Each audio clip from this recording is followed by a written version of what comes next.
Hey, what's up, everybody? It is Monday again, and it's time to look back at what you missed in last Friday's edition of the Weekly. And well, before we even go into the news, I want to ask you, and we've been talking about a very important question facing the country.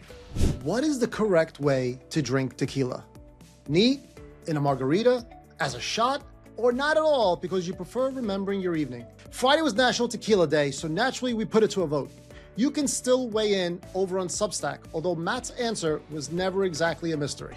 Now, onto the news that actually makes headlines.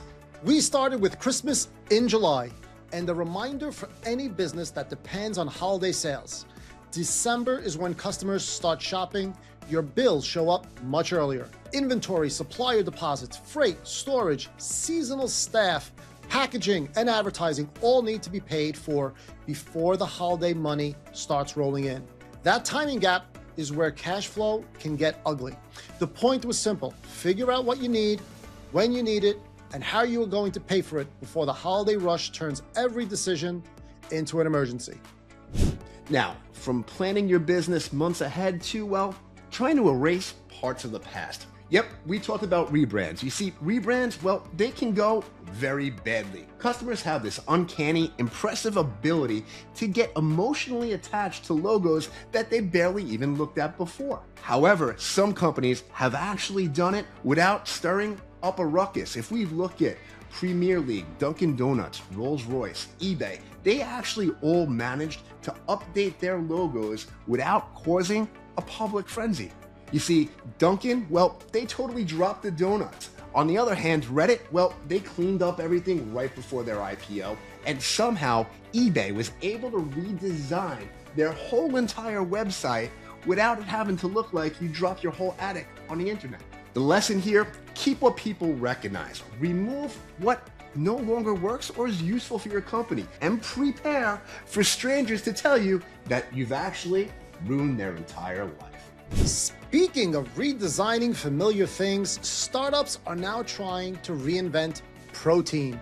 Protein is being added to coffee, cereal, snacks, and nearly anything that can survive a nutrition label.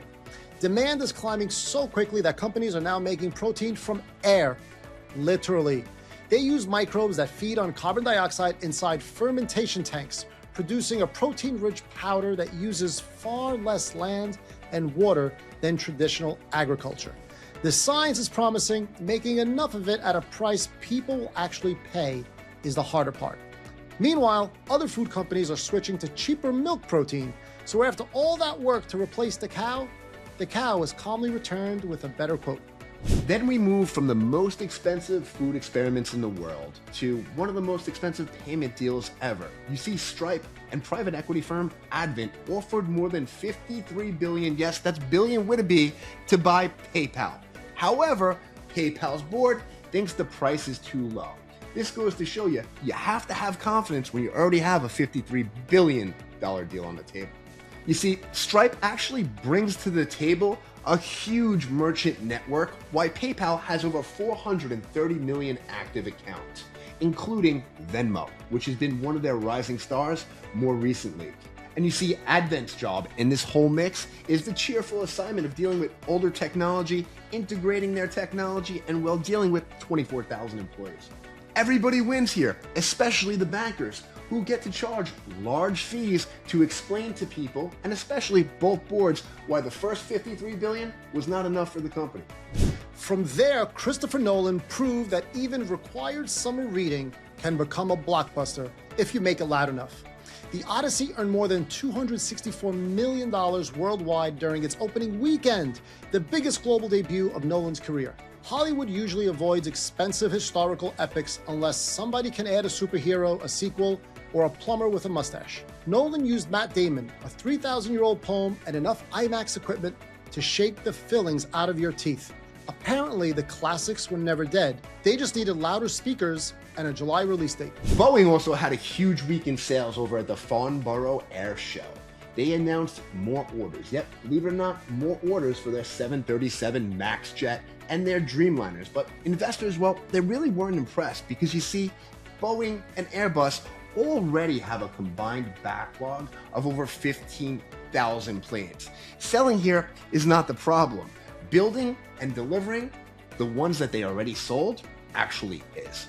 Now this just goes to show you having a full order book sounds awesome until clients come knocking and want to know where their order is. Over in the Money Minute, Matt covered the end of the penny. The US stopped producing pennies last year, and businesses that still take cash are now dealing with a shortage at the register. The House passed a bill that would let businesses round cash purchases to the nearest nickel when pennies are unavailable. Card payments would still be charged to the exact cent. Our advice? Check local rules, choose one clear policy, train employees, and make sure your register can handle it. Don't let 2 cents become a customer service incident with 3 phones recording it. And finally, some quick hits from around the web. First, Seattle's fallen in love with Jimothy. Yes, that's Jimothy with a J, and it's an unusually short raccoon who waddled his way, Lou, to 1 million views. Can I get 1 million views? Please share this. You gotta waddle. He now has a mural, tattoo requests, and an official city proclamation. Experts believe his shape may come from a rare spinal condition, but he appears healthy, active, and fully prepared to turn this attention into a licensing deal. Then, of course, there was the World Cup final. But I gotta tell you, Lou, I believe the internet spent just as much time watching the crowd than they did the game. Of course, Tom Cruise, Kermit the Frog, the halftime show, and just about everyone caught on camera became meme material. The World Cup handed out a trophy, the internet handed out screenshots, nobody involved would ever escape. And in Luverne, Minnesota, a town where 7,554 nutcrackers already outnumber the roughly 5,000 residents, officials unveiled a 65-foot Uncle Sam nutcracker with a working jaw. It cost $600,000 and has already quadrupled traffic to a nearby store. So when your next marketing campaign underperforms, remember, you may simply need a massive nut visible from the highway. And that's the week. Read the full issues over at our Substack. Remember, vote in the tequila poll. It'll mean the world to me. And do me a favor, send this to someone who actually likes business news, airborne protein, and, well, massive nuts from Minnesota. We'll catch you next time.